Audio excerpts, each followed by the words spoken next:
Welcome back mga kaaldab. Ito na naman po ang inyong lingkod, si Mr. Destiny.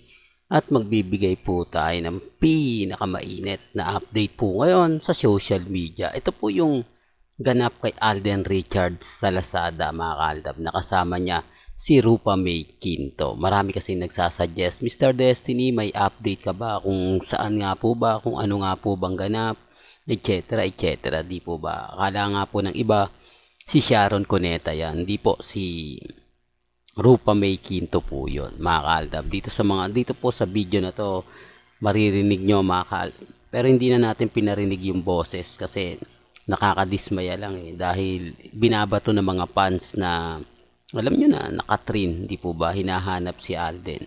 O hinahanap nila si Catherine kay Alden. Common sense na lang po mga kaalda ba sa mga dumadaan at bumibisita sa channel natin. Sabi ko nga po sa inyo dito po sa channel ni Mr. Destiny kung ano lang po yung latest, kung ano po yung trending, doon lang po tayo. Di po ba? Sa mga nagsasabi na fake news ako, sa mga nagsasabi na hindi totoo yung sinasabi ko, okay lang po yan. Hindi po tayo defensive mga kaaldab. Sinasabi ko lang po kung ano po yung nagiging reaksyon ng mga netizen.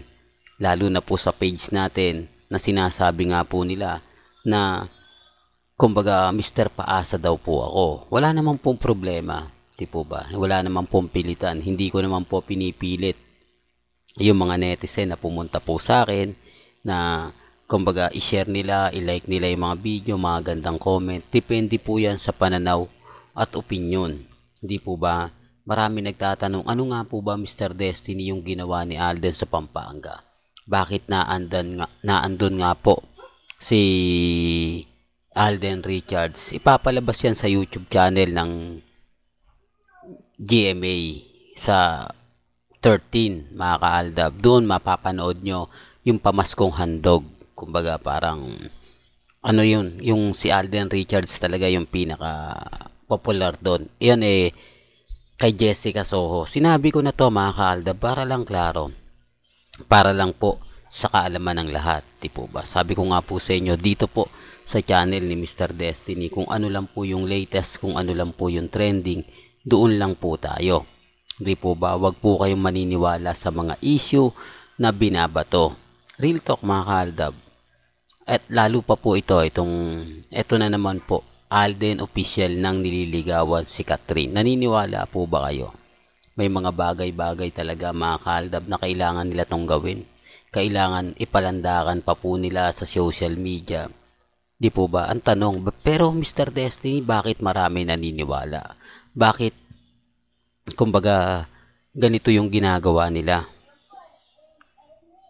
Bakit pinagpipilitan nila na kumbaga si Alden kay Kat? Hindi po ba? Bago tayo pumunta sa ating pinaka main topic mga kaalda ba, ito muna yung pag-usapan natin bago tayo mapunta kay main. Alam niyo sa totoo lang po mga kaalda, may mga bagay-bagay po na showbiz po talaga.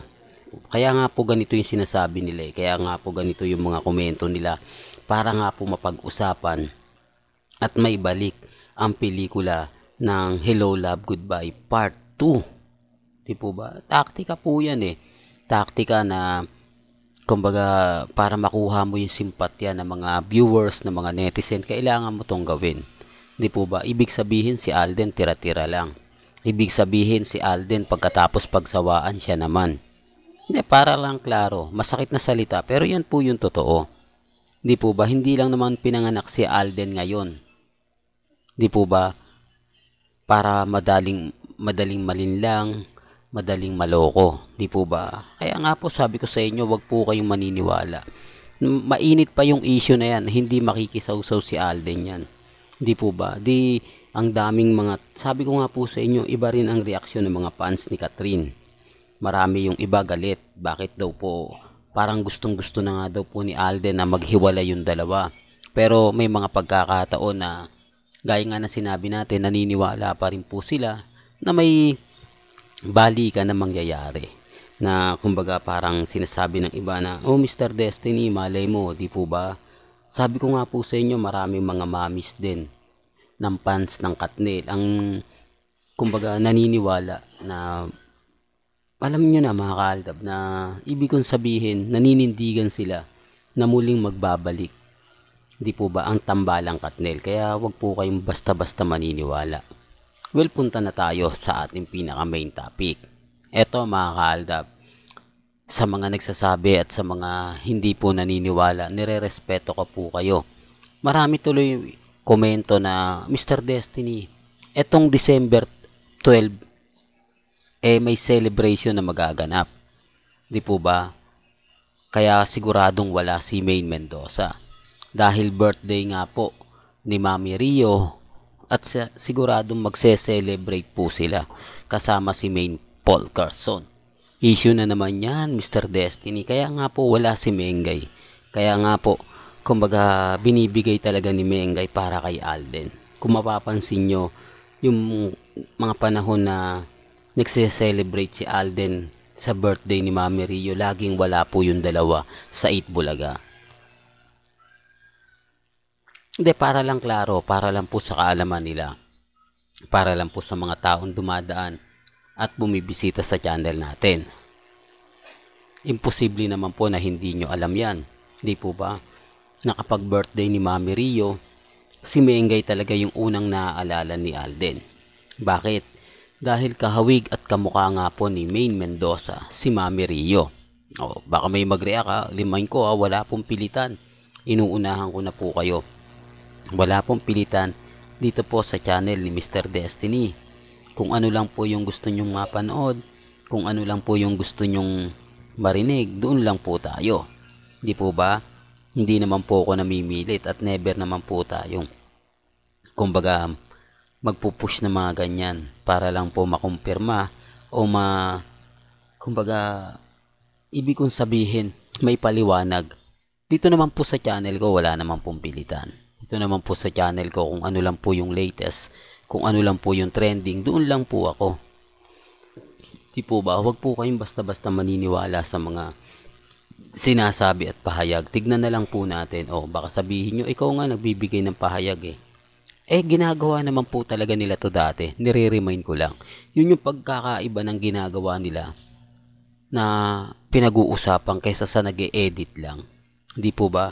Sa mga nagsasabi na magkasama si Congressman Arjo at si Maine na kumakain sa labas, nasa ng resibo? Nasa ng ebidensya, di po ba? Sa dami ng tao na may cellphone ngayon, sa dami ng tao na may mga gadget na ngayon, sasabihin mo hindi pa nakikita. Kung si Alden Richards at si Mengay nga po nakukunan sa Sofitel Hotel noong mga panahong napakamahal ng cellphone, yung mga panahon na kailangan mo pa ng internet na mabilis, na mga panahon na kailangan ng gamit mo smartphone na talagang class A, di po ba? Yung mga kuha mo ng picture, daig pa yung paparazzi. Hindi, sinasabi ko lang po para klaro. Tapos ngayon na halos karamihan na may cellphone. Di po ba pati gwardiya may cellphone na, tapos makikita po si Mengay.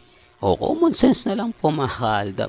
Siyempre, hindi may iwasan yung magpa-picture. Celebrity ka Yung politiko nga nagpapa-picture, yung pa kaya. Kaya nga po hindi ako naniniwala sa sinasabi nila na nagde-date nga po raw o madalas kumain si Congressman Arjo at si Mengay. Naniniwala sila kahit salita lang, kahit wala silang ebidensya at resibo. Kasi nga po, armin sila. Galit sila pag ako yung nagbibigay ng update. Galit sila kapag ako nagbibigay ng mga ganitong update kasi nga po nababasag sila. Hindi po ba? Ganyan naman po talaga yung totoo Sabi ko nga po sa inyo, may mga bagay-bagay na may kanya-kanya tayong opinyon, may kanya-kanya tayong reaksyon.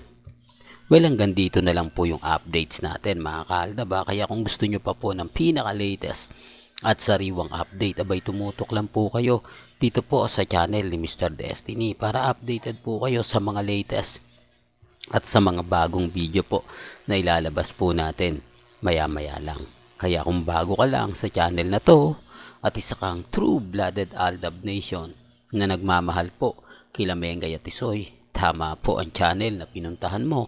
Kaya consider na po kitang bagong subscriber. At huwag mong kalimutang i-share ang mga video po natin sa mga mami, sa mga titas, at sa mga senyor. Hanggang sa muli, salamat po sa panonood at pakikinig.